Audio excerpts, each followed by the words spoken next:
Welcome to Luca is a Billionaire, where the only thing I invest in is your answers.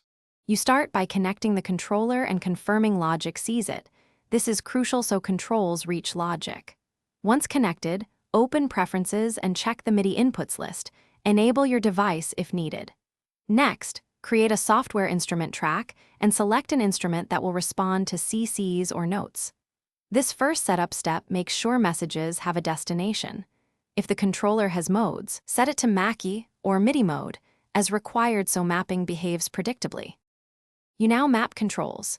Open controller assignments or smart controls depending on whether you want global or plugin-specific mapping. Select the parameter in Logic, Volume, Filter Cutoff, or a plugin knob, then click Learn and move the hardware control. Logic captures the Midi CC or note.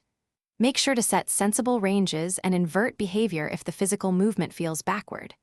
Once bound, test movement and tweak sensitivity. This prevents jumps. Also create descriptive names for each mapping so you can recall settings quickly later. Finish by saving your mapping as a project template or controller assignments preset so you don't redo work. Then test by recording automation and moving controls live. Confirm messages appear in the environment or Midi monitor if you use it. If something fails, rule out routing. Check Midi channel, port, and that the track is record-enabled and in the correct input mode. As a quick troubleshooting tip, power cycle the controller and rescan Midi devices in Preferences. That fixes most invisible device issues.